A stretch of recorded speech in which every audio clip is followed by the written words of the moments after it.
So we are live. Hope everybody is having a great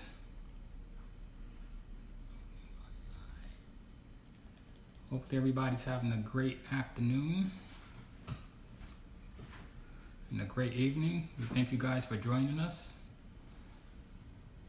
We'll get started shortly. Trying to stay warm today. Yeah, hopefully some people are staying warm. I got used to the 100 degrees. I know. So now it's like 77? 70, 77, 78, which is comfortable, but it feels like it's cold. Yeah, it feels cold to me. So we are waiting for a few people to join. And there will be a call-in number. So the call-in number is 240-442-8948. When you call in, turn your phone down and talk directly to us, as we will have you on speaker.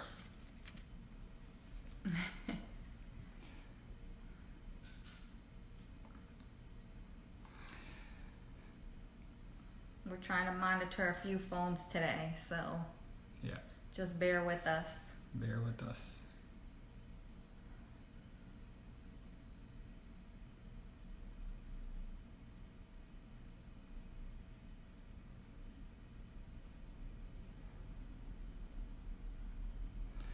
And tonight's topic is going to be, what is our biggest fear as parents? And it probably is yours, or maybe after this live session it will be yours as well. So we will get started shortly. Just bear with us.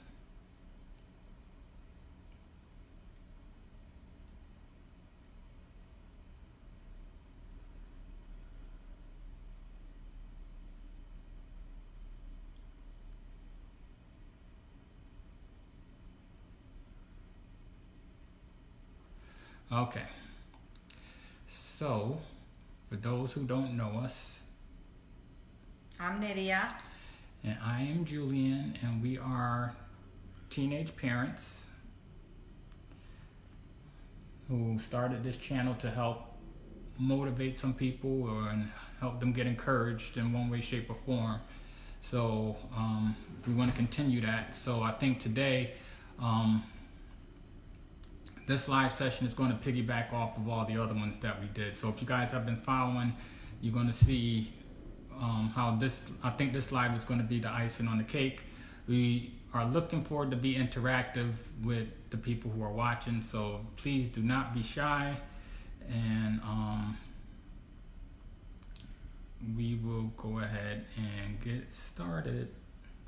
So tonight's topic is, what's our biggest fear? And I was talking about this with Nydia last night and a little bit this morning, and she had her concerns. And hold on, we have a call coming in already. Hold on. Hello? Yeah, we are live. You want to join the call already? Hi, Jai. Hi, Q.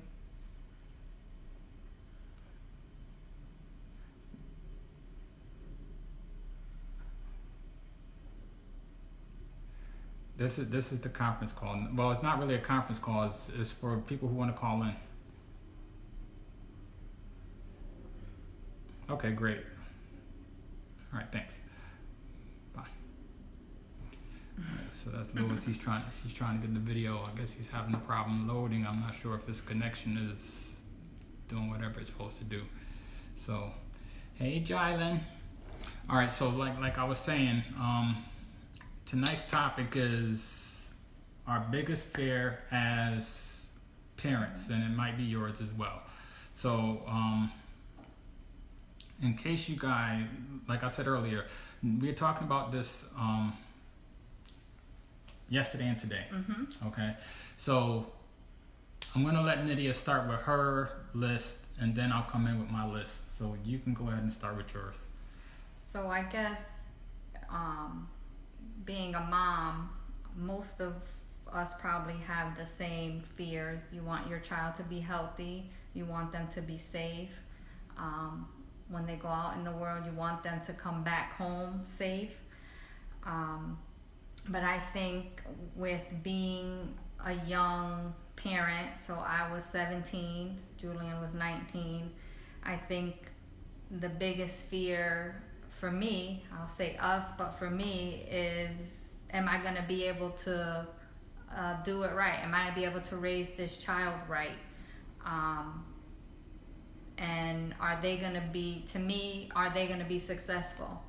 Because being a teenage parent, a lot of people tell you things, you know, that you're too young, you can't do it, we're not going to make it. Being so young, being an interracial couple, and, you know, a lot of those things go through your head. Being young or not, I guess, and so that's probably one of the biggest fears that I had is, are we doing it right? Are they going to be successful? Are we being too strict? Are we being not strict enough? All of those things that go along with raising a child. Yeah. Didn't you have some other ones that you talked about? Did I? I think I thought you I were had. worried about them being kidnapped and stuff like that. Remember we talking about that? Well, being safe, when you have them go out into the world, are they gonna come home safe? You know, a lot with social media. I think when Tellis was in school, a lot of the kids were getting the texting, and they were on social media, and they were out there meeting people that they weren't supposed to be meeting. They weren't making it home. They were, you know, running away. So that's part of being safe. Trying to be in tune with what they're doing.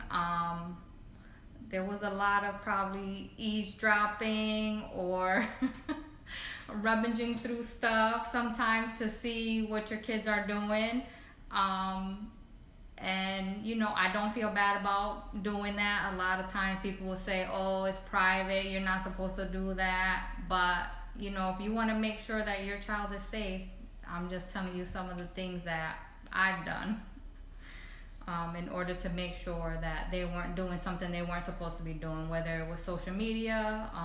Julian is into computers, so he was able to look at the cookies. Is that what you call it? He was able to look at the cookies to see what, you know, things they were looking at on the computer, and, you know, just things like that.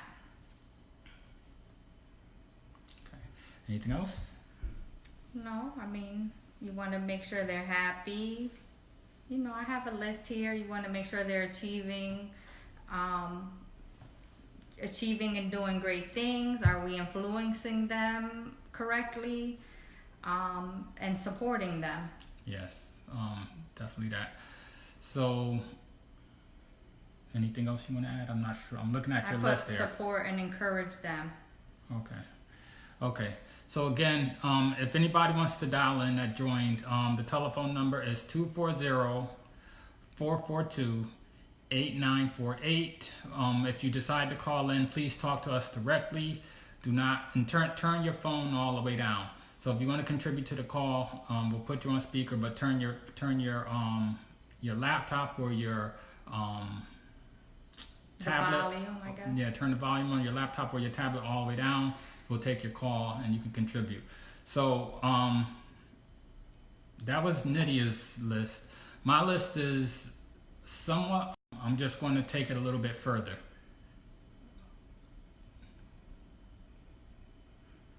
Is the connection is available? Yeah, I don't know if the connection went off for a minute, but it's back on now. Okay. And it looks like there's some people watching. So I don't know if you want to hit the like button. We can see if you're out there.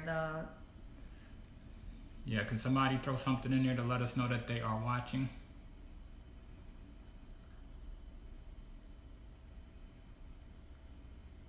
Okay, we got a like. Okay.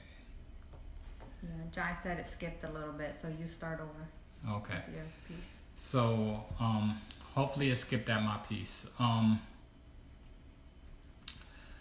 Again, if you guys want to call in, telephone number is 240-442-8948. We will take your calls. We will take whatever you want to contribute to this, because I'm almost certain that you guys have the same or similar concerns. So like I was saying, my concerns are pretty much in line with Nydia's, but I'm going to take it a step further and probably take it a step more real, okay, if you will, because I'm very binary. I don't like the sugarcoat, so therefore I think I'm more straightforward with this. So I'm just going to tell it like it is. So my biggest concern is the lies that we've been told growing up, and I'm just concerned that the same lies we have distilled into our kids. So now they have to grow up living a lie. And at the point that especially with me being in information technology, at the point where I see our society right now as a whole, I think we're in what we're called the information age, and we're leaving the industrial age. So right off the bat, I'm going to say one of my biggest concerns is that, excuse me, I'm just concerned that, or my fear is that, I'm concerned that school today, okay, so we should probably try the feed again if it's skipping. I'm not sure why it's skipping. Driving, are we good? Press like if we're good.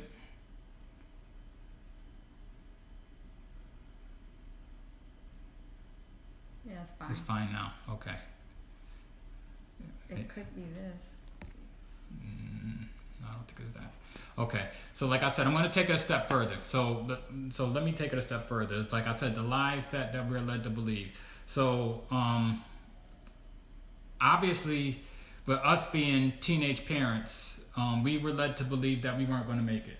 Mm-hmm. So if you guys have been following all of our other lives, you're going to see that most of the stuff that we've been doing with our lives have been proven all these other lies to be exactly what it is, lies, and what most people would consider to be the truth. So like I said, the first one is as teenage parents, we're not going to make it.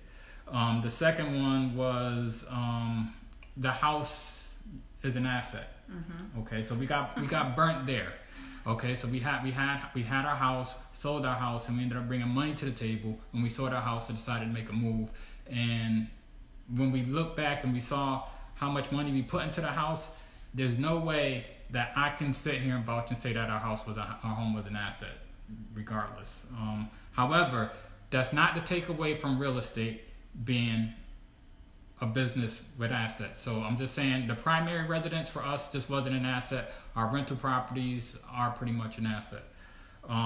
So if you guys have been following that. The next one is, at a young age, I was starting to be convinced to contribute to a 401k. And I was told that when you contribute to your 401k, by the time you turn 65, you should be good to go. You should be golden. And the amount that you have in that 401k, when you take it out, it's going to be tax-free, because going in it's going to be tax-free, and it's going to be a compounding at 10% annually. And, you know, by the time that I turn 65, I'll have $1 million. I'll be good to go. So anybody who has a 401k knows that's not true. Because if you go back and you look at what happened with the stock market, 9/11, and then I think again it probably tanked in 2006 when the real estate market tanked, and the bank have such low interest rates that's no longer true.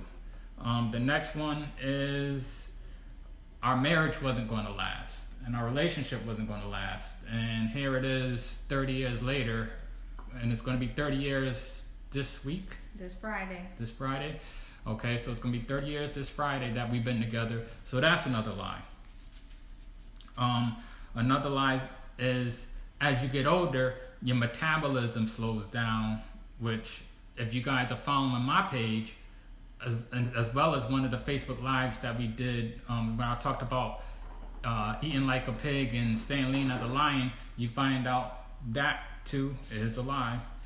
And then Number 6 was, in order to become successful, you need to go and get a college degree from one of the best colleges. So if you're going to Harvard, if you're going to Yale, if you're going to Wharton, that's the only way that you can become successful, especially on a financial scale. So if you look at Jay-Z, correct me if I'm wrong, but I don't believe he went to any of those colleges, which he probably went behind the scenes, but I highly doubt he did. If you look at Bill Gates, dropped out of college. Zuckerberg dropped out of college. Wow, I mean, there's so many of them. And these guys are billionaires. And I have buddies that went to some of these colleges and they got their high degrees, and there was a period that they couldn't find jobs, and I was still employed, and I have nowhere near the amount of college that they have. But my career path that I chose, fortunately, kept me employed with money. So if you guys don't have the same concerns of the lies that are being told, like even school, like I'm concerned that schools are not up to date for what kids need to learn for tomorrow. So like I said, we're going into we are in a different age. We're at the tipping point between the information age and the industrial age. We're at the tipping point between the industrial age and artificial intelligence. And if you look around as to what's going on, if you take the time to kind of just look around and see how all these new jobs are being created. They have jobs for people to be drone pilots. I mean, never in my life would I have thought that we would have a drone pilot. They have kids that are 7 years old opening YouTube channels, becoming like millionaires. Mm-hmm. I mean, how can your school system teach this stuff? And how do we teach it to our kids? So this is part of what I think we missed when we were giving our kids the facts of life. So when you have the facts of life talk with your kids, you sit down and you talk about sex, but you don't talk about the real future of things. And I'm pretty sure where you have people like my mother's age and my age, where you look back and you say, well, look where we are now. There's no way that we could imagine that we would be as far as we are now. And, as a matter of fact, that my mother, you probably heard us talk about how my mother went to jail and marched for Martin Luther King. My mother has a running joke. Especially when we go on vacation, she likes to say, like, we'll do something extravagant, something that she never thought that she would ever do in her life. And when we take her and she experienced these things, she comes back and she says, we overcame and nobody told me, okay? So she makes that as a joke, but I take it seriously, because on the real side is we're at a point in life that nobody's telling us nothing, and we're just, especially like on social media, we're spending a lot of time taking it as a form of entertainment, whereas for our kids, we're kind of losing sight of how to guide them into this new age. And that's my biggest fear, is how do especially, a lot of you guys have younger kids, and, I see your kids on Facebook, they're cute, but there's going to be a time when they grow up and they become adults, and they're going to have to be on their own, and you're not going to be there to take care of those cute ones. So that's my biggest fear, is if I die today, are my kids really equipped? Did I have the right conversations with my kids? Did I teach them all the right things? Did I give them all the right encouragement? And so on. So I'm not sure if any of you guys have a master plan for your kids, especially those with younger kids that are watching this. But if you guys want to call in, again, the number is 240-442-8948. If you want to add a comment, you can add a comment into the box and we can talk about it. But that's kind of where I am. I'm seeing a lot of change in the world. Like, I know most people can say, well, if they don't make it in college, they can get a regular job. Well, and again, I was talking to Nidhi about it.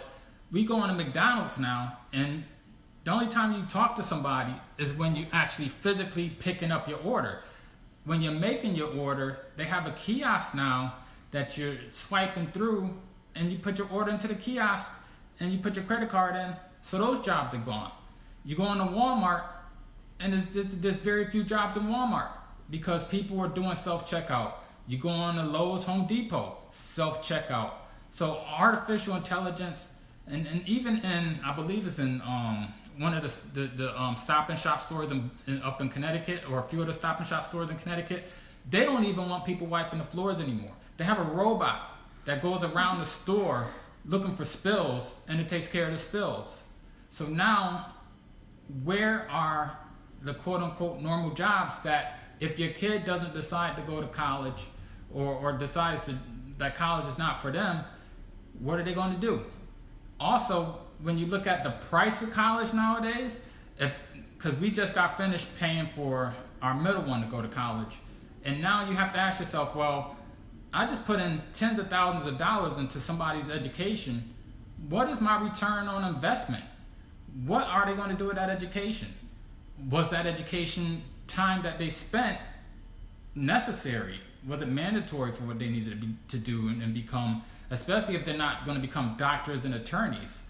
And I'm hearing these days that accountants are not going to need to be really overly educated and certified. That they're just really people are trying to take technology and cut to the chase and do what we need to do and just take out a lot of what is considered to be the fluff.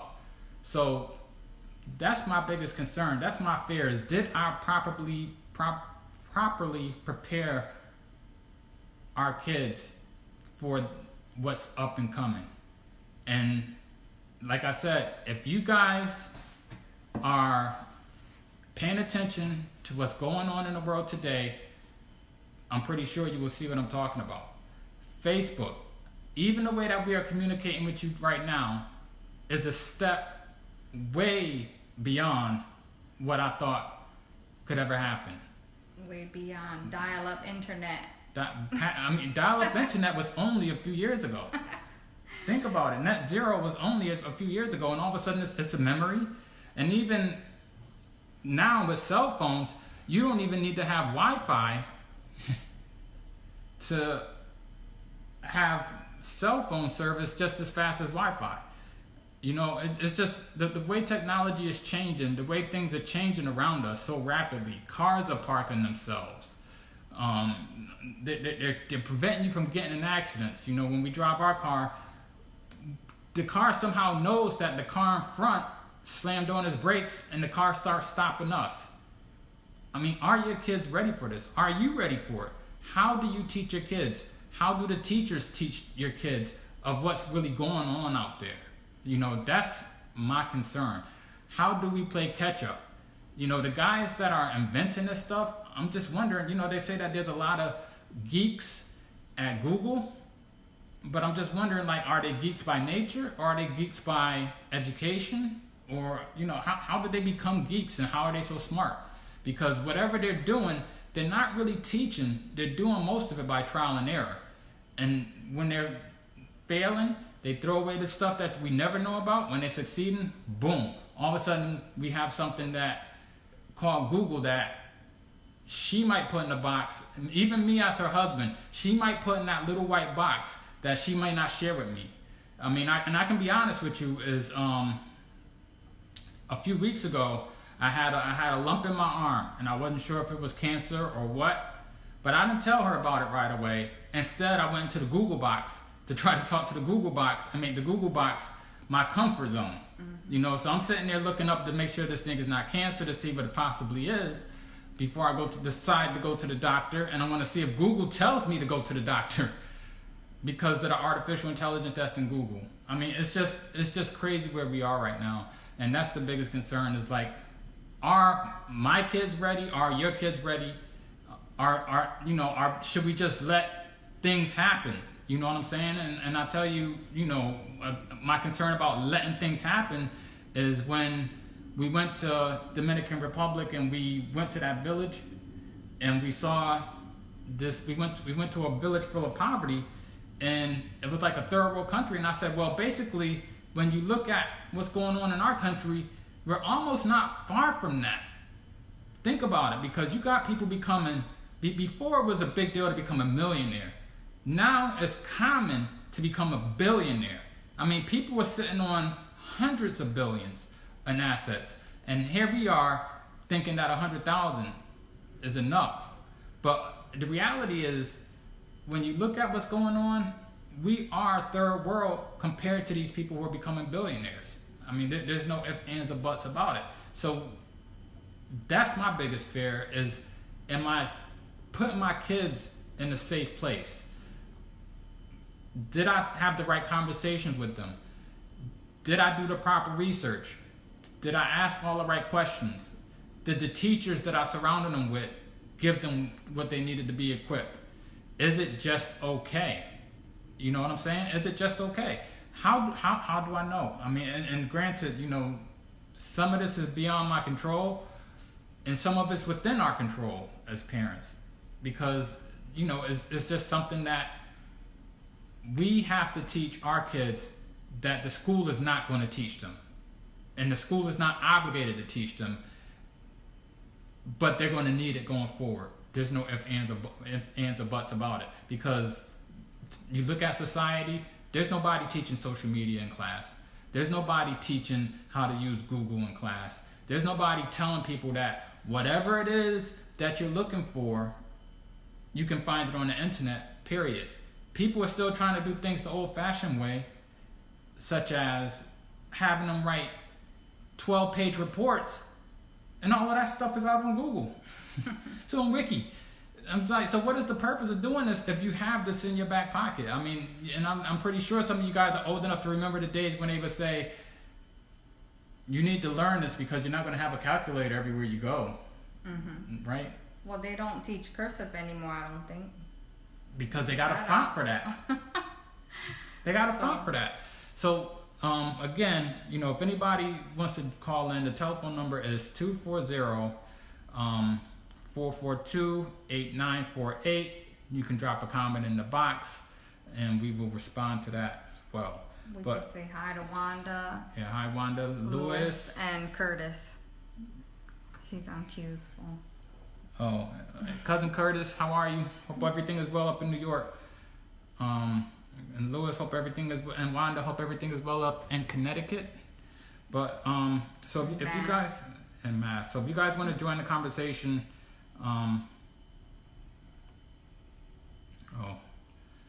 did they post questions? Looks like Lucy is posted under my watch. My mother's posted under my watch. Dolores is posted under my watch. Lucy, you want to call in? 240-442. Oh, maybe she's watching from your phone. So the people are probably watching from their phone, so they probably can't call in. I don't know if they have their kids' phone. That's another thing, is like you have kids that are like 6 and 7 years old with phones that are like way more fancier than mine. So, I mean, it's just incredible where we are at this day and age. And if it's not scary to a lot of adults, you know, living their best lives, then I don't know what is. You know, I really don't know what is, because, you know, even I got to be careful trying to live my best life, because I have 3 kids and 1 more going into adulthood, and I'm concerned that everything we do up until this point, is it going to work? Did it pay off? Which way do I tell them to go from here? Mm-hmm. Because things are rapidly changing. We are going into a different age. We're already in it. We're in it, and we're on that cusp, you know. And again, like I said, I mean, the biggest things that concerns me is all the lies that we were told growing up, all the things that we were led to believe growing up. How do I make sure that I don't get my kids to believe those lies? You know, it's almost like when they say, people cook a ham, you put the ham or the turkey in a pot, you cut the ends off the turkey, and they say, well, why do you do that? And the reason why they did it is because grandma did it. And you ask grandma, why did she do it? Because her grandma did it. And nobody really understands. So it's like the blind leading the blind. So, Lewis, I hope everything is great in Tampa on vacation. Enjoy your vacation. Hope this was worth your stop in for a few. And I appreciate you joining. I appreciate everybody joining. You know, we love you guys for joining, and thank you guys for joining. And we hope that we're bringing value. But was there a question or just a comment? What did Lucy say under mine? Okay, so I started a watch party, so you won't see some of the comments, so I'm going to read them out loud. So Lucy says, when my son was 5, I gave my son $5 or $10 to spend on vacation. At that young age, he learned the value of money. He learned to save, he learned to pay his way, and he learned the value of money. He also learned to ask, am I paying this or are you paying, Mom? Smart kid. That sounds like Aaron. And then she put, I tell parents that it's never too early to teach your kids about managing money. And you know what, Lucy, that is so true. Mm-hmm. You know, we teach our kids about managing money. We try to give them the books to read. We try to make sure that they read the books. We try to have the discussions. Actually, we don't try. We do. Sorry. We teach them how to manage. We teach them how to manage. We teach them how to ledger.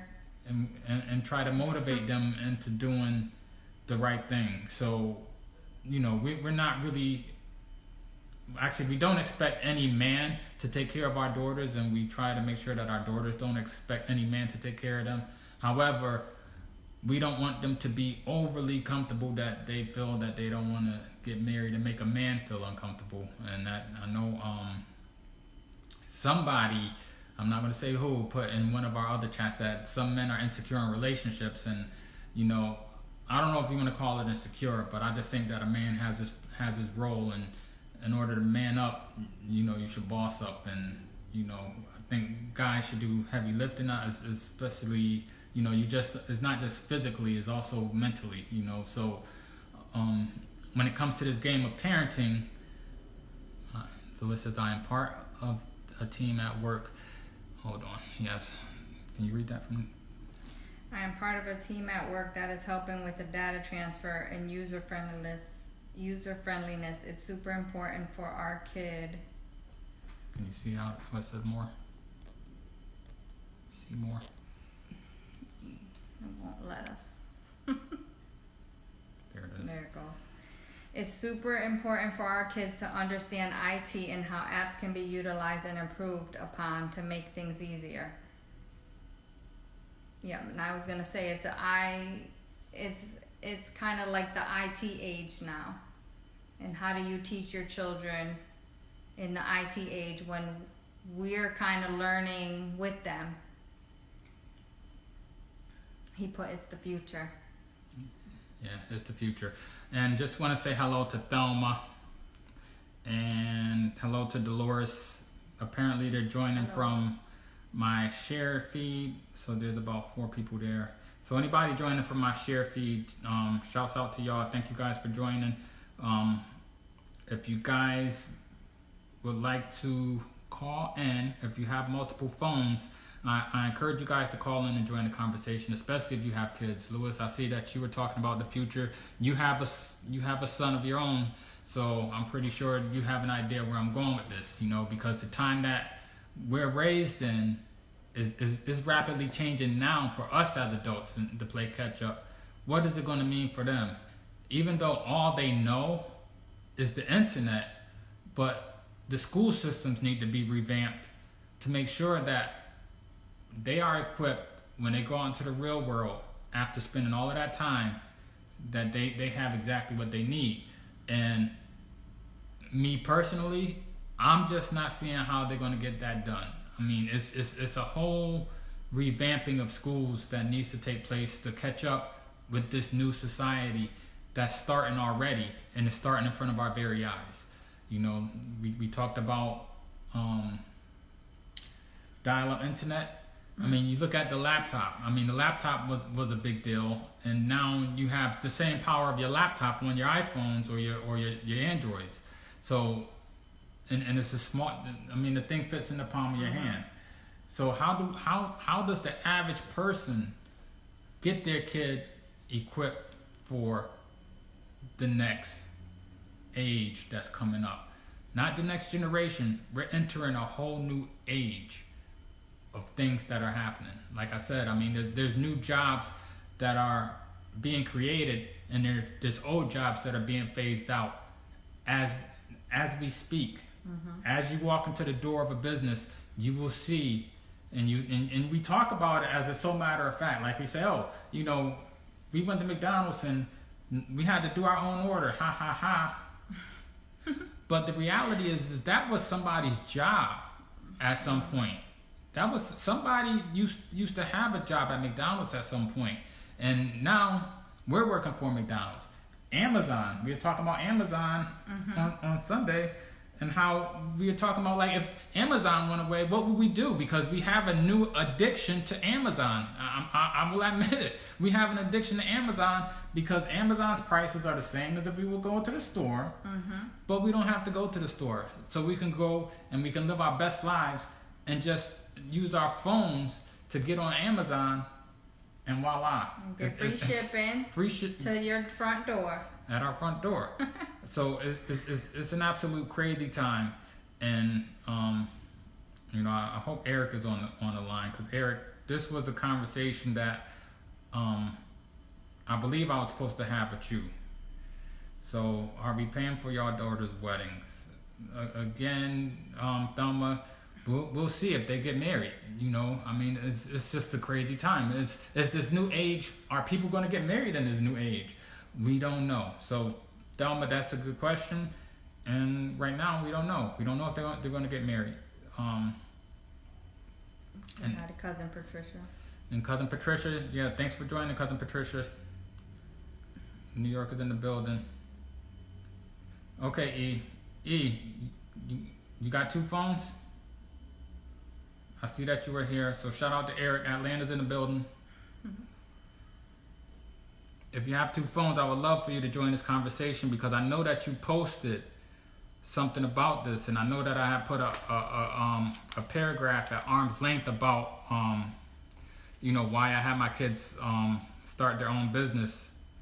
So I don't know if you have put the number in there. Well, does he have a separate phone that he can call in on? I don't know if he can steal somebody's phone. I don't know if he's on the train on the way home. But Eric, this is the conversation that I wanted to have with you, and have maybe one-on-one with you, because you definitely have posted, I believe it was Andrew Yang. I believe his name was Andrew Yang. And, you know, this is something that, oh, okay, so you don't have it. Okay, so just continue to type into the box and you can contribute that way. So I appreciate you joining. So my buddy Eric down in Atlanta, he had posted about a video about Andrew Yang. And what Andrew Yang was talking about, he also was talking about artificial intelligence. And he was also talking about the black community, and basically the net worth of the black community is to diminish. And I was telling Eric in my in my chat with him that, you know, I think it's important for kids, especially the way that society is set up now, is to maybe find a way to start their own thing. And because it's so easy to get around the world, and that's, again, this is back to how things have changed. So right now we're on the Facebook feed. We have somebody in Atlanta, we have Connecticut, we have New York. Usually we have Canada, we'll have, who else? New York, Connecticut, Florida. Chicago? No, Chicago sometimes, in Florida. And then they can replay this. And I just don't know, even 10 years ago? Like, you couldn't even do this 5-10 years ago, have this type of communication. So now look at how far we've come in just a short period of time. And I tell my kids all the time, since I don't know how much longer I'm going to live, but before I leave this earth, it's going to be interesting to see what it's left like before my final days and I close my eyes to leave this earth. Because we are in a time that there's some things that are the same, but there's many things that are just not the same. Is he saying something? No. Oh, he put in a number? Yeah. Oh, okay. E, are you able to call in? She put the number in. I wasn't sure if you had your wife's phone or if you needed the number, but if you can call in, that'd be great. If not, just continue to put your comments into the box. So in the meantime, anything you want to say, anything that's changed your life, has your life changed in the past? I mean, I think years? just like at work, when we first started, we didn't have email. Everything had to come through, like, they either mailed it to us or it came through like a secure printer, and then they would print it and hand it out to everybody so we all had the information. And everything we do at work now is through email. Even though we work for the government, we get a lot of things late. So we do have IM at work. We have Instant Messenger, which we got, I don't even know, maybe 5 years ago. Wow. So we used to email each other back and forth, and now we can just, you need something, you just IM them and say, hey, can you help me? But yeah, just being at work, I think you see a lot of things change as far as information technology and how fast we can communicate with each other now. Yeah. So, Lewis, do you have 2 phones? Or, because I'm curious to see what you have to say, especially, I see you typing It's the Future and a couple other things, but I know, like I said, you have a young son. E, you guys don't have kids yet. I'm not sure if your fare is the same if you decide to have kids. Okay, I see you, Lewis. So, if you guys choose to have kids or not, but I mean, it's because our kids are older. I think this is where we start to get a little nervous, and people thought that we should have been nervous telling our parents when our first child was going to be born. Wait till they become adults and you have a time like this where you have no idea what's about to take place. Like in the industrial age, we knew you went to school, you got your degree, there's a good chance that you was going to get a job. Now, it's almost like the marketplace is merciless. So if you can't bring value to the marketplace, you're not going to get a job, you're not going to be able to open a business, you're not going to get a check. That's what's coming down the pike, and social media is showing it. I mean, social media is putting a lot of people on display. Social media is showing the incompetence of the police, the people that we trust, and showing that they're not really competent to do their jobs and the value that they're no longer bringing to the marketplace. I mean, we're in a time that trying to figure this stuff out, in my mind, I don't know about anybody else's mind, is bonkers. So we have a call coming in. Hold on. Maybe this is Eric. Hello? Yeah, this is Eric? Eric, is your phone turned down? Okay, so I'm gonna put you on speaker, so you're gonna talk to us directly, okay? So don't worry about what's going on Facebook, and everybody else should be able to hear you. Okay, E, you there? Yeah, I can hear you. Okay. So Eric, this is the topic. If you remember, when we were in the conversation that you have put on your page, and I'm pretty sure I've been itching to talk about it for a minute, right? Right. All right. So I'm not sure. What are your feelings, especially because you're not a parent yet, right? Yeah, actually, I do. I have an older daughter who's 26. Okay, good. What are your thoughts, especially having her? Because your daughter's about the same age as our oldest daughter. So what are your thoughts? So I agree. I jumped on this call a little late, but the days of being dependent on corporate America to help you and supply all of your needs, those days are pretty much over. And because you have corporations, but corporations are more focused.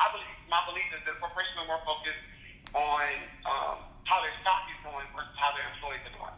Right. And so teaching them to be entrepreneurs, teaching them to have a skill versus a degree. And there's not saying anything's wrong with a degree, of course, but having a skill that someone can't take away, I think is where the value lies. I actually was just in Detroit last week for a youth entrepreneurs conference. And Detroit, after being burned by the auto industry, if you go to Detroit, you would be amazed at the influx of entrepreneurship and how the city is pushing, it's really pushing entrepreneurship in every segment of the city, every quadrant. They're pushing it. They have, they're making opportunities available, not even just for youth, but even older people who may have been burned by the downsizing of the auto industry in that area. So, did you notice any particular niches for entrepreneurship that they were pushing for? Like, is there like a type of, I don't want to call it a fad, but is there like a trend that you saw in terms of what type of entrepreneurship that you saw over there? So there were two real types of entrepreneurship. Of course, there's always the IT entrepreneurship because this millennial generation, they're becoming more used to having services at their fingertips. So the IT push is there because they're not afraid to, put their credit card and pay for everything with their watch. But the other thing that I noticed that I was really intrigued by was in Detroit, they were seeing entrepreneurship in neighborhoods so that you could, so give an example. They took an old school that hadn't been used in some years, and they repurposed the school where every classroom was a business.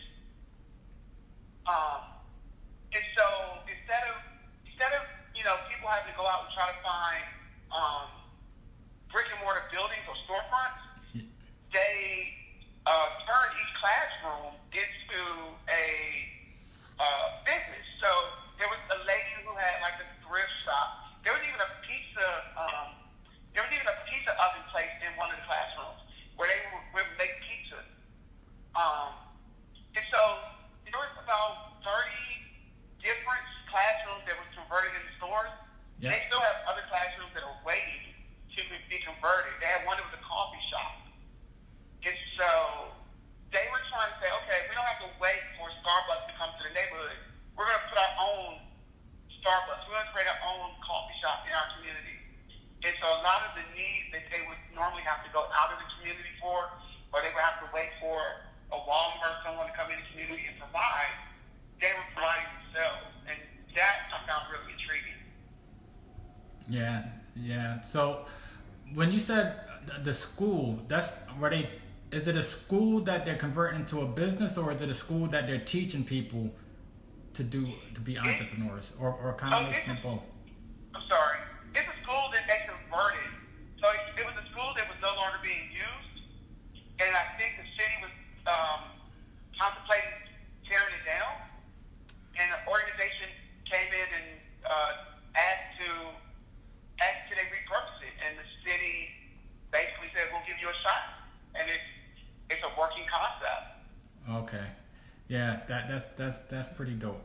So the people that are in Detroit, it's not only the young people, it's also the older people that are trying to become entrepreneurs. Correct. Okay. And what community did you tell us that was like what type of neighborhoods that's in? So the couple of communities we went into was predominantly African American. Okay. Because those are usually the communities that do not have those services offered to them. And so they were taking it upon themselves to bring those services. They were like, well, we would like a coffee shop. We would like a laundromat. We would like this. And so those things were being brought in to the community. So it sounds to me like Detroit is teaching people to be willing to take a risk and not be so risk adverse. And yes. and I think so. I know you joined the call late, right? So let me circle back and just tell you. I went through a list of kind of the things that concern me, right? So I went through the list of saying that I'm concerned that the lies that I was told growing up are the same lies that I'm instilling into my kids, okay? And part of those lies is what made pretty much, me and my wife to be kind of risk adverse. We have like these false things that play in our heads that's most likely never going to happen if we take the leap of faith. Am I making sense? Because every time we turn around, it's just like, well, if you open up a business and it fails, then what are you going to do? Instead of saying, well, you try another business. Exactly. You know what I'm saying? But it's always like everything was like doom and gloom. But on the other hand, if I'm not sure if you follow our lives. One thing that I mentioned in the one when I talk about real estate is I did have a grandfather who was pretty much an entrepreneur, legally and illegally. But at the end of the day, he was doing his thing without a boss. And when he was doing his thing without a boss, and he was giving away money like it was nothing. And I always wondered, like, which way is it to go? Like, my other grandfather drove a truck, and this one was an entrepreneur.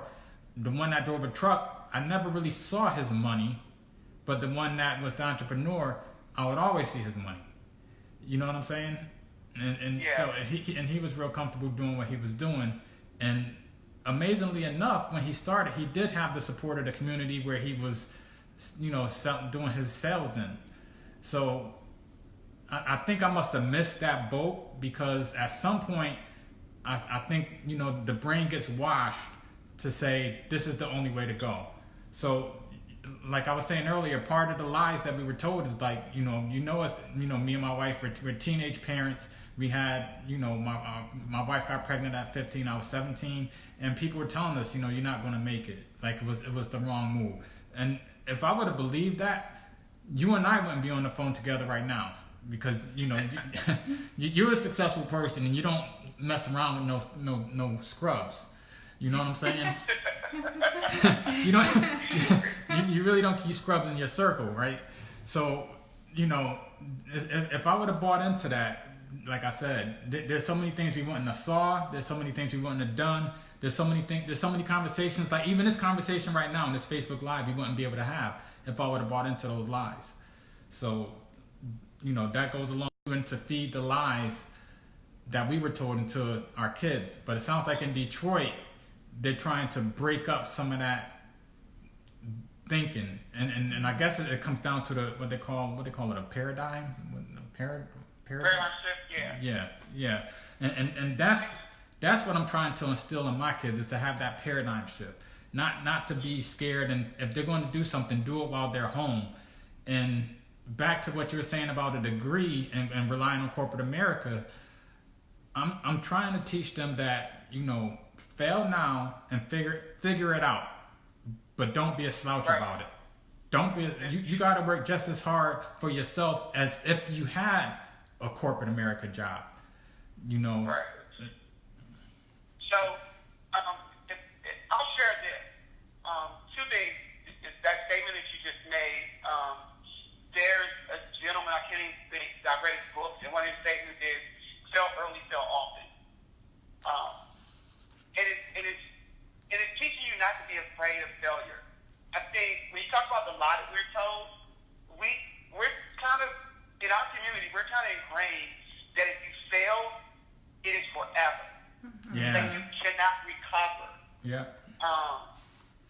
And that instills a level of fear in us and in our children, because they believe that, oops, if I make this mistake, it's going to live me the rest of my life, and I'm not going to be able to recover from it. Whether it's having children early, whether it's having a bad business, whether it's not completing your degree on time, any of those things they think is life-stopping. Like, at 25, it's over. I've made too many mistakes. and, as we've gotten older, we definitely realize that A, you're still going to make mistakes, and B, there's a lot of term And I'll say it for myself. I started, well, I was kind of similar to you. I was kind of around entrepreneurs early in my life.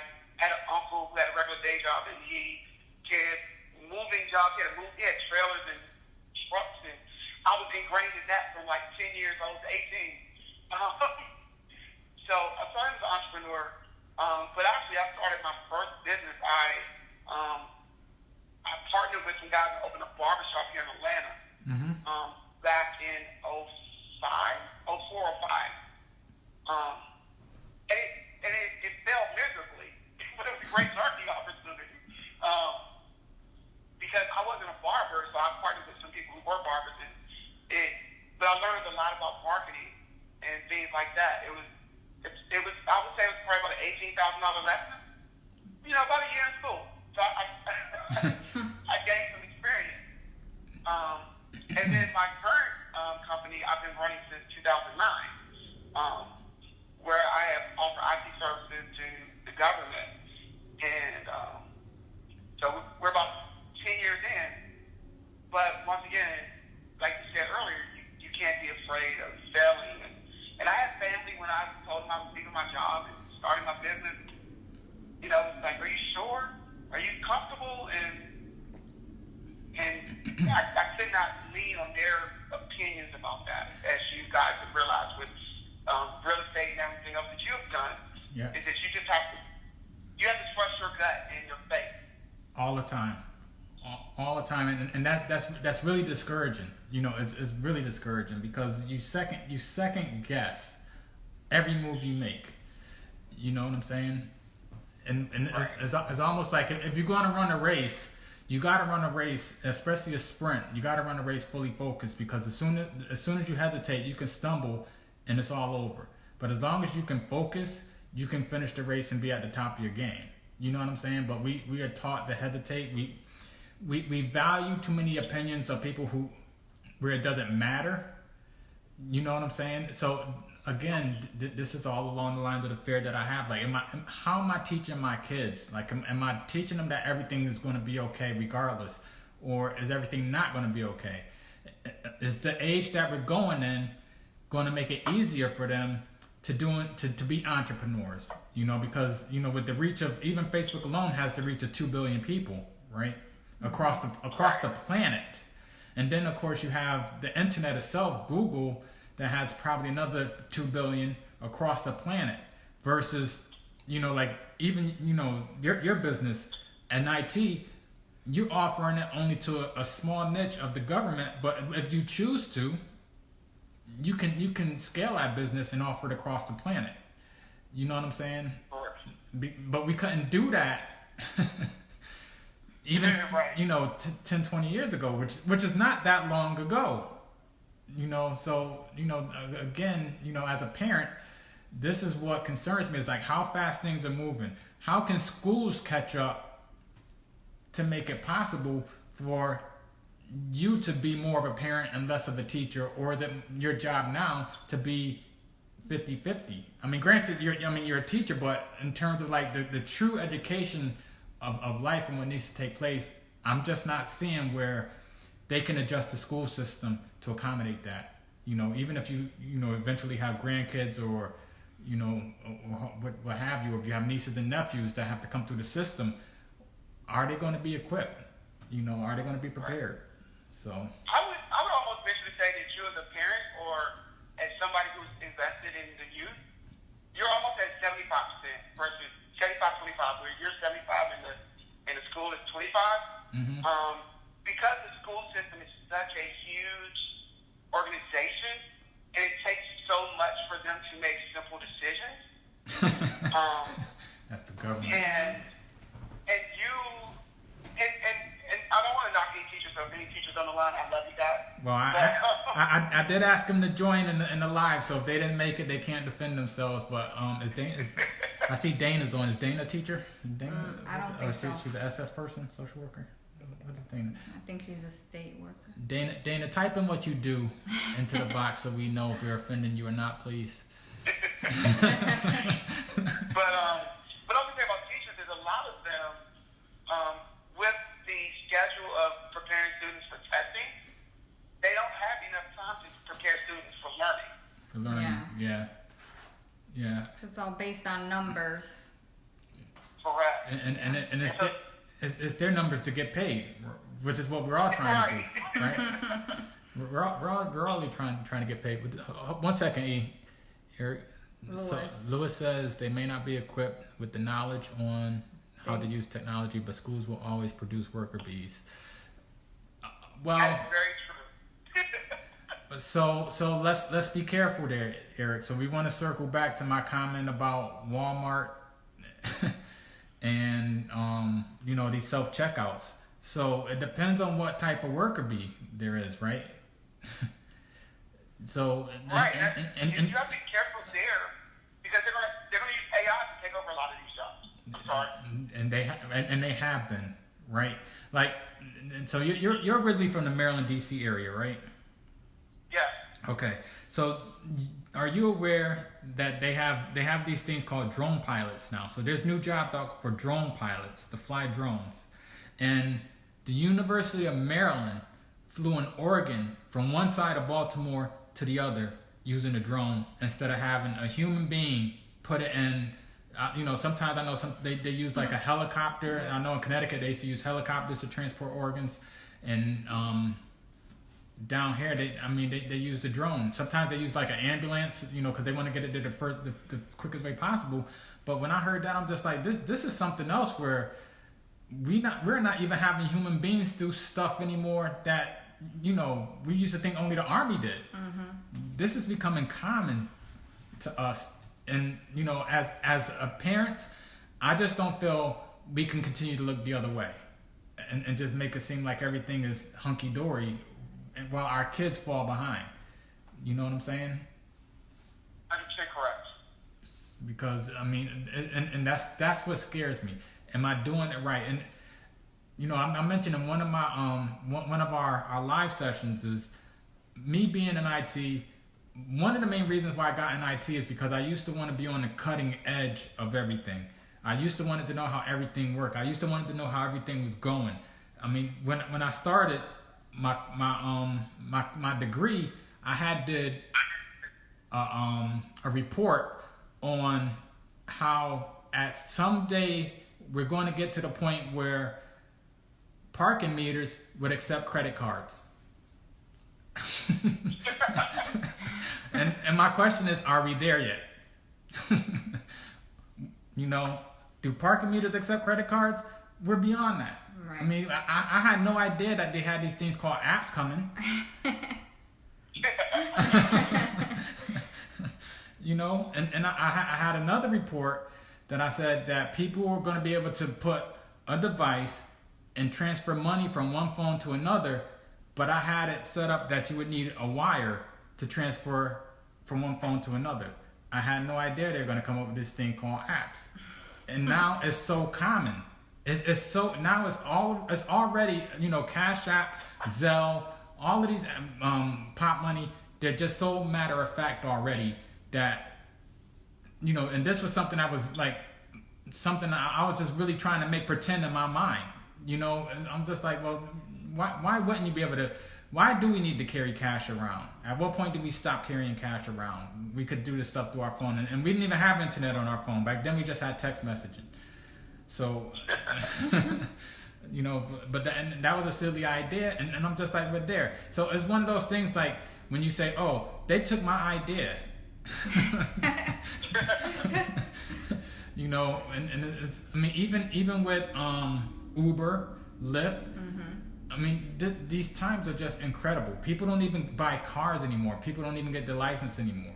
It's these times are just incredible.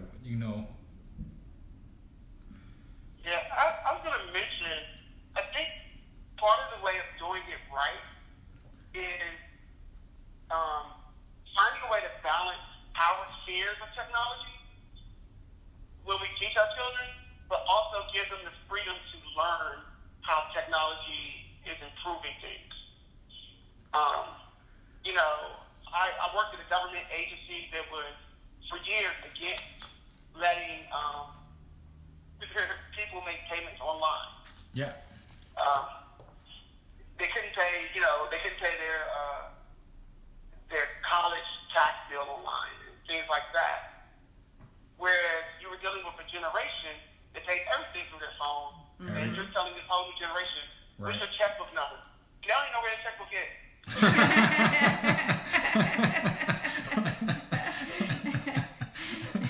Yeah. I mean, my kids, they've seen our checkbooks, but they don't know how to write one. Yeah, I don't. They just like to use PayPal. And Yeah. they tell me, can't you get PayPal and just send it to me through PayPal? I'm like, no. Yeah, I mean, it's just so crazy, and you know, like even transferring money. At one point, I think when they initially started transferring money, it used to be like an overnight thing, and now it's like instant. You know, it's like instantly in your account, and I was just like, when did this happen that things can become so instant? And again, it happened in such a short period of time that, I mean, you had barely enough time to breathe before this stuff came about. You know what I'm saying? So now what's next, and how fast is it coming, and how do we prepare our kids for that? You know, I have this theory, and I always have these dumb theories, but I have this theory that the government sits on stuff. They have like this big, huge warehouse. You know this theory, right?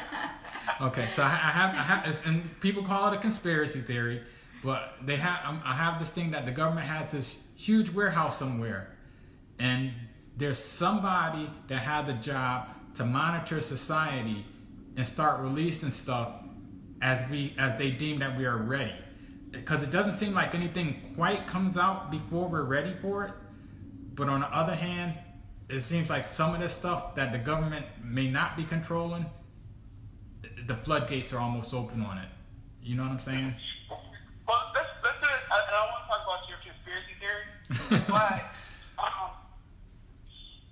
and I'm not sure if they still do it. I'll put that. I'm not sure if they still do it, but companies like Intel used to have a government-controlled release on their products because the government was afraid that people would try to keep up with the new products too fast. Yeah. And so they were limiting the time of release, and that's why you'll see things get released in Europe earlier than they get released here in the States. Is because we actually do have we used to have a release period. Because they didn't want to bankrupt society trying to stay up with technology. Yeah, and that's kind of probably backing up my theory, because I mean, you know, as a kid we used to watch like Buck Rogers and Star Wars, and you know they had those floating cars, right? The Jetsons. Right. The Jetsons. Well, the Jetsons, the hoverboard came out, and that was the Jetsons right there, right? So, you know, so those cartoons, like the Jetsons used to have flat screen TVs. We got that like as no big deal, right? Like I mentioned earlier on the live, there's some supermarkets up in Connecticut that have these robots floating around that cleans up spills. So that's, what's her name, Rona? The Jetsons robot. Her name was Rona. Oh wow, yeah. Yeah. So they got a little Rona floating around that cleans up spills. So that's somebody's job gone. So when you see how things are floating along, and I told my wife, I said, I know they have the flying cars. The only reason why we don't have flying cars is because we still struggling to text and drive at the same time. Once we get over that hump, all of a sudden you'll see these floating cars coming out, you know. But it's something as human beings we have to learn how to adapt to. But they have the floating cars sitting in that warehouse, just waiting to come out until we are ready, until we can show the government that we are responsible enough to deal with it. It's Rosie. Rosie, okay. I had to get it right. Rosie's the robot. We also have to show the government that we're not willing to wait till the car's going to eat before we take it off the sky. Can you imagine cars falling out the sky? Yeah. Well, that too. What is it going to run on? You know, like even Tesla, when they first dropped, I believe he was getting pushback. You know, because it was all electric, and people were worried about how they're going to fuel up and all of that stuff. And you know, Elon Musk didn't take no for an answer, and all of a sudden, you know, Tesla's here, and that's another thing about Tesla. Tesla came out of nowhere and started out selling BMW. I mean, I remember working in insurance and creating programs when somebody said, you know, because we had to do VIN numbers, right? So when I first saw Tesla, I saw an article on Tesla, and I said, well, and based on how we did the programs, we had to do it based on how the car's engine is, 4-cylinder, 8-cylinder, V12s or whatever. And I said, well, when are we going to start doing electric vehicles? And it's just like, well, there are no electric vehicles. I was just like, well, have you guys heard of Tesla? Nobody in the meeting had heard of Tesla at the time. And I said, well, it's my understanding that those cars don't have cylinders and certain types of gas that it took. It's just an electric car. How are we going to rate those? Because we can't figure out exactly how many miles per hour, what the horsepower is based on electric back then. So now it's here, and it's here in a very massive way that nobody expected. I look out the window. My neighbors, I can count at least, whenever I look out my window, I count at least 4 or 5 Teslas right off the bat. When I leave, there's people that have matching Teslas in my neighborhood. So,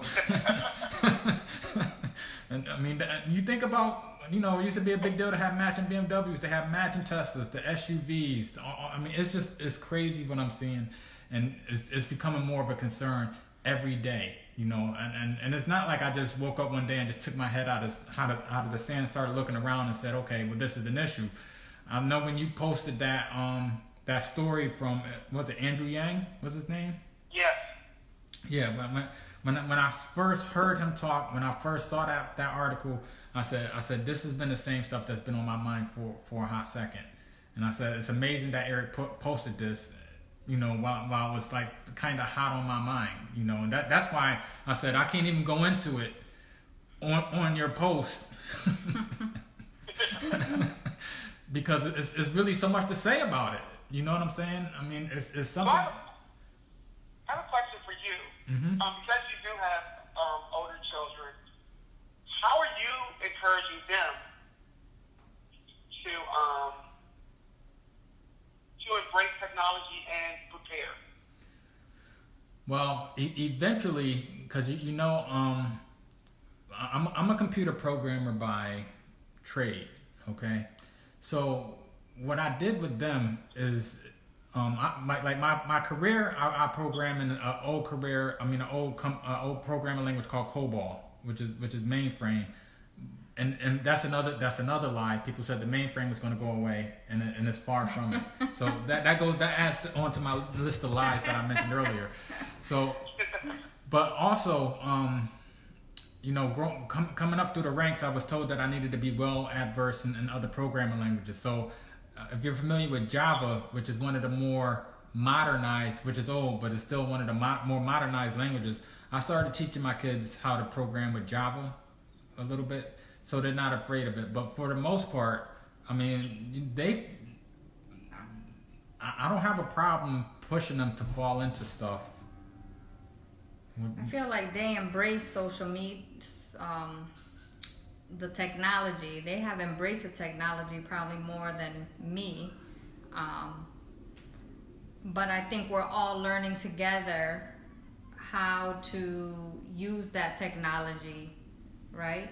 To become entrepreneurs, how to use it to our advantage. How to leverage it. To be able to do something with it. Right, and that's another thing, Eric, is like I said, my kids, they have like an online marketing business, digital marketing business, and one thing that I see is like, especially the baby boomers, I'm not sure you feel the same way, but as far as right now, overall, the baby boomers are still running things, okay? But the millennials are coming up. Somewhere in between is us Gen X's, right? And I try to ask my kids, well, what is your contribution to society? Okay? And what they normally say is they don't know. And I'm just like, well, all they know is the internet. Okay? And when I'm talking to them about what their contribution is, that's when I'm learning what else is out there.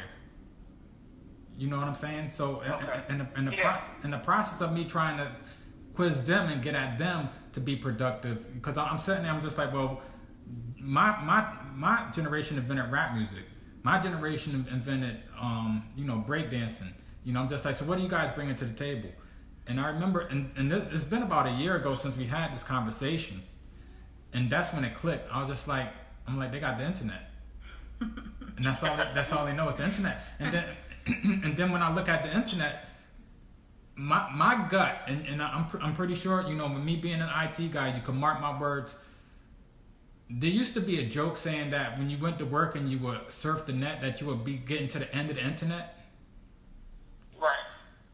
I think we're just still at the beginning. I feel we still haven't seen nothing yet. Because even when they were making those jokes, oh, you're at the end of the internet, that's when we would just do searches through Yahoo or Microsoft, and like Google was just coming into the picture. But there was no YouTube, there was no Facebook. And like I was telling my wife, I said, you don't think it's strange that whatever song you're looking for, you go on YouTube, you're going to find it. I don't care how old it is. I don't care how much you thought you was the only person that listened to that song. You're going to find that song. A-side or B-side record song. I'm just like, so how does all of this stuff come together? How to get there? How to get there? Who's thinking of this? I mean, is it magic? You know what I'm saying? So that's my concern. Is like, how do we get our kids to catch up with this magic that's going on?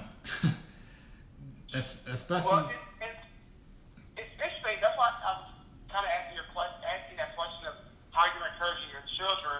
I was at an AWS, an Amazon conference, maybe about 6 months ago, and their big push at that conference was AI. And they were talking about Alexa and Siri and how we're just scratching the surface of voice-activated, voice-controlled things. Yeah. And they were saying, we're still, if you think about it, if you pick up your phone and you're still typing in your search, then you aren't taking advantage of those tools. Mm. Yeah. And they were saying that's going to be the norm. The norm in the future is going to be video and voice. It's not even going to be actually typing something.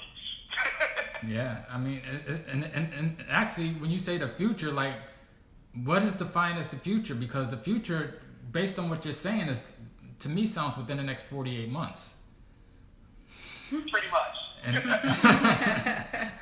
so that's only, that's actually maybe 24 months, because that Alexa, I mean, all of that stuff is here now. And that's I'm not taking advantage of Alexa. No, and they have the language. I think you can speak into one of the language apps and it will talk in a different language, like if you're in a different country. Exactly. Yeah. Yeah. So I guess my question is, who's doing this stuff? Who has time for it? Who's inventing it? Who's writing the code for it? And how do we get involved? How do you teach? How do you get your kids to understand that this is what's going on? And the students at the school, I don't know what type of conversations the students have, but I'm trying to figure out, how do the teachers have these conversations and teach it to them in a way that it becomes a motor skill when they graduate? Or are we pretty much on our own with this? So that's just the fear that I have. Did we do it right? Like my wife said earlier, before you joined the live, Eric, she was just saying, one of her biggest fears, and did we do it right? And with our kids, and you have an older kid, with our, most of the people that I see in my Facebook news feed, they have younger kids. So actually, some of them are like grandparents now, but they have younger kids, and I'm sitting there looking at these kids like, you're cute, but what's going to happen with your future, and how are you going to be prepared? Because, hold on. Zimmer? Rob. Hold on. I'm going to put you on hold. I have somebody on the other call, so I'll get back to you. Okay, just stay on hold.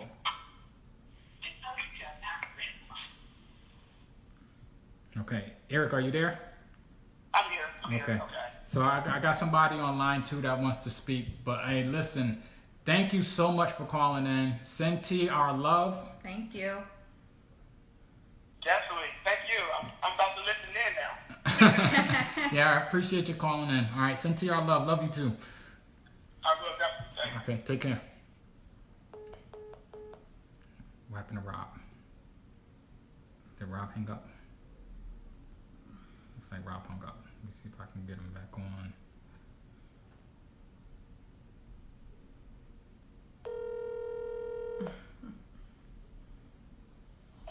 Hello. What's up, man? Nothing much. You are live. Talk to us. This is Rob Zimmerman calling in from Connecticut. People, talk to us, Rob. I was checking in. Hey, what's up? Okay. So Cool. have you been following it live? I was trying on and off. We were making dinner and eating dinner as family. Okay. See that's always great. Yeah. Especially from being a father. You know, I know my cousin Kevin has his Seeds of a Father campaign going on, and you are the epitome of a great father. So maybe, you know, if my cousin Kevin needs some help, maybe I could send him your way to for some help and some mentorship. Is that okay? For you, always. Okay, I appreciate that. So listen, we're talking about the deepest fear. So were you able to join the call from the beginning? No, I was not. Like I said, we were in the middle of stuff, and I cut out and then jumped on right now. Okay. So what our concern is, because I know you have a younger one, right? And my kids are older. So this is where I think one of the differences are for somebody like you and ourselves is the age that we're in now. The way that I see it is we're going from the information age. We're going into the information age from the industrial age. The industrial age had different requirements to survive, right? Can you hear me okay? Yep. So the industrial age had different requirements to survive. To survive in the industrial age, you basically got your college degree. You're able to, get a job right after your college degree. And depending on what level of degree that you got certified for, you weren't pretty much entitled to a job.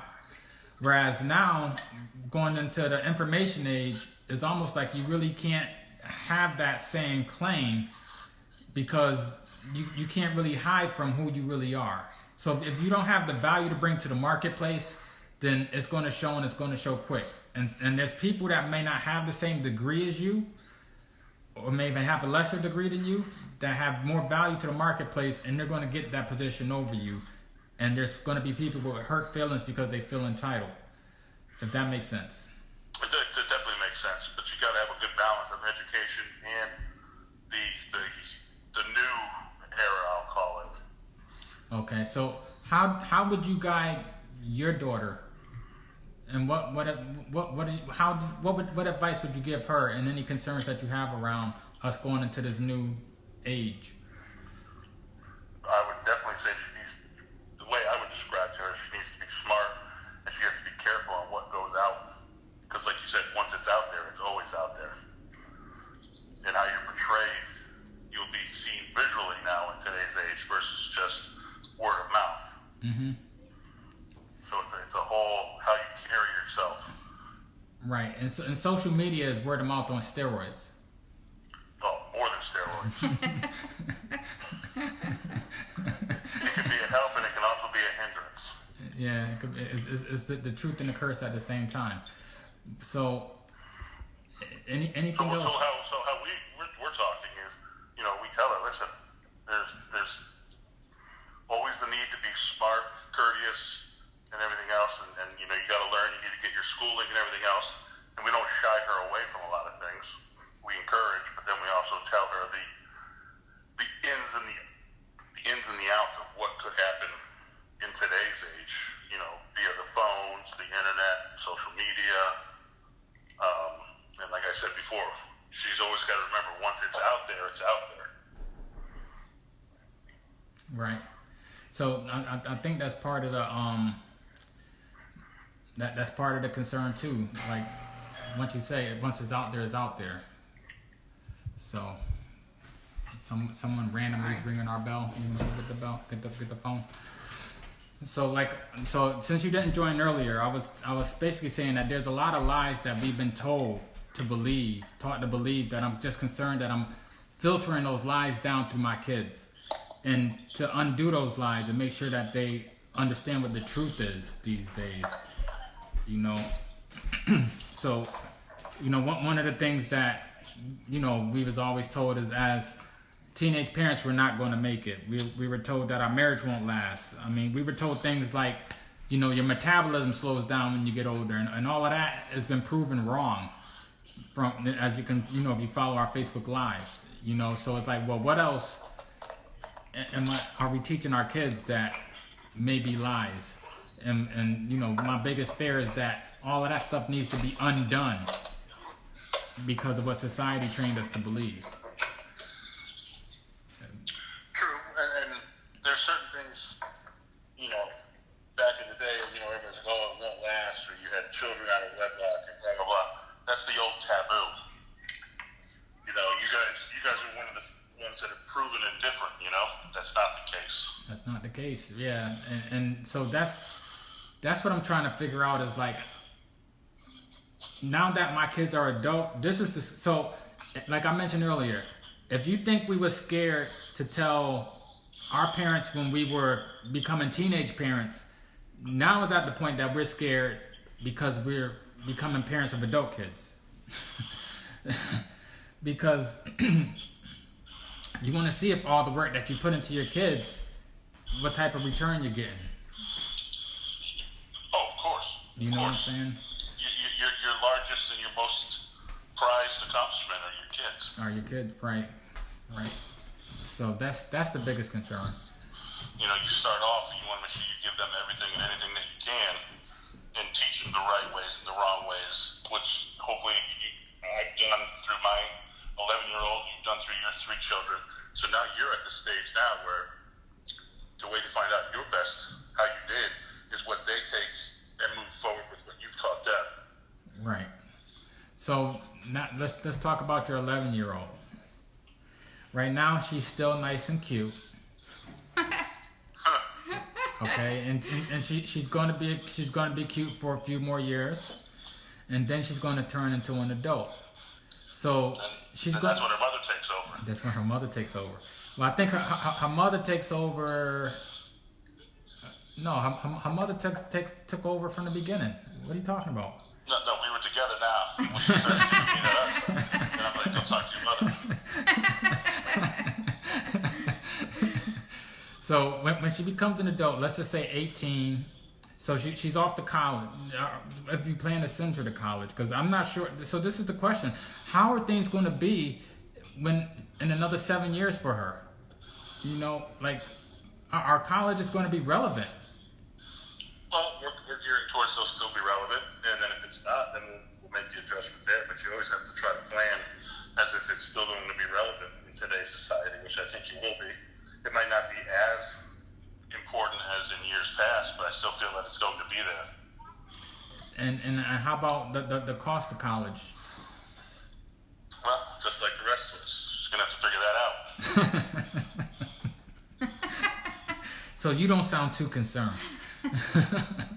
No, there's ways, we'll figure it out as it goes, Yeah, okay. You got to be smart. You got to set up a little education fund, which we've done, but, just like when you were in school and everything else, you and I kind of ran a similar path as far as education-wise. We thought we'd do it and go to work was the way it was to be done.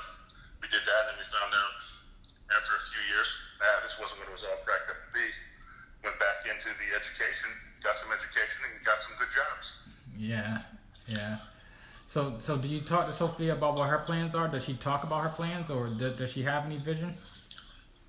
Well, of course, one day she wants to be a vet, the next day she wants to be a doctor, the next day she wants to be a lawyer. So we just keep her inspired, telling her she can do anything she wants. She puts her mind to it.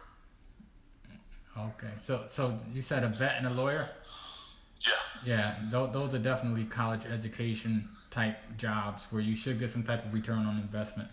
I think I'm concerned with some of the jobs that are considered for quote unquote regular people. I don't know if you ever saw the episode with Bill Cosby and Theo talking about what he's going to do with his future, and Theo is just like, I'm going to be a regular person.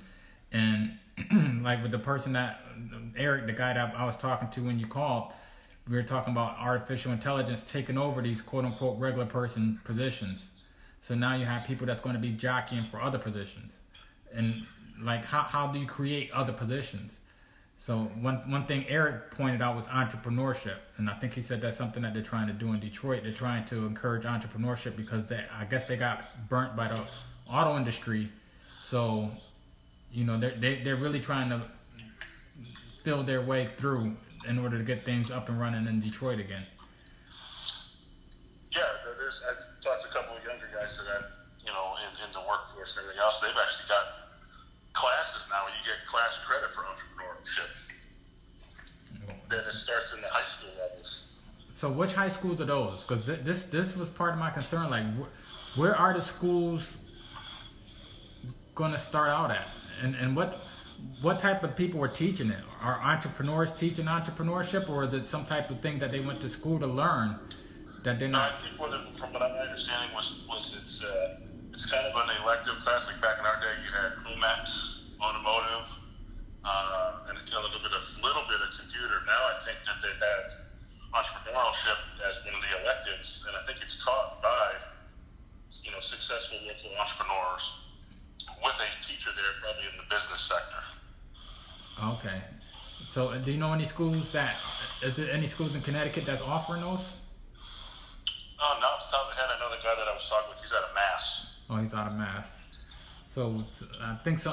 So what else are they teaching? And so did he mention anything else that they're teaching that's like real life?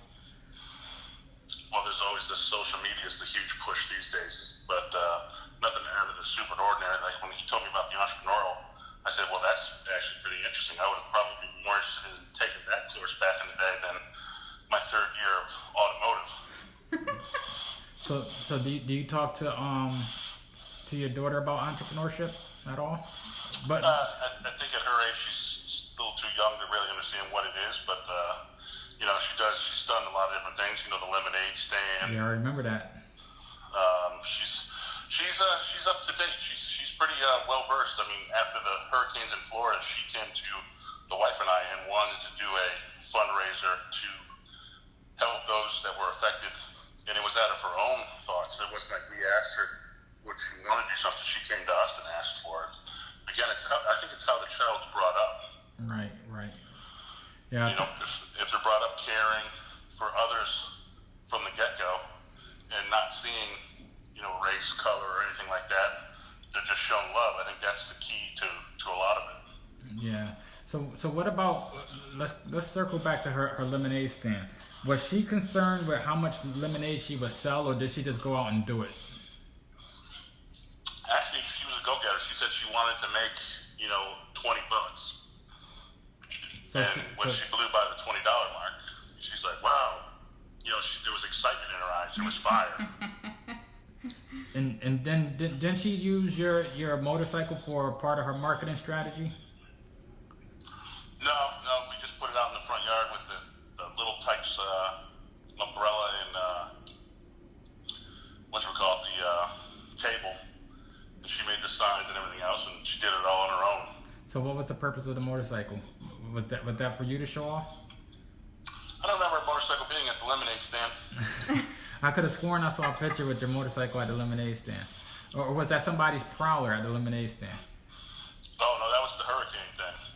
Oh, that was the hurricane relief. That was a car that we had there to attract people to stop. Okay. My bad. I apologize. So, all right, Rob. So, do you have anything else you want to contribute? Nope. Just wanted to support you guys like always.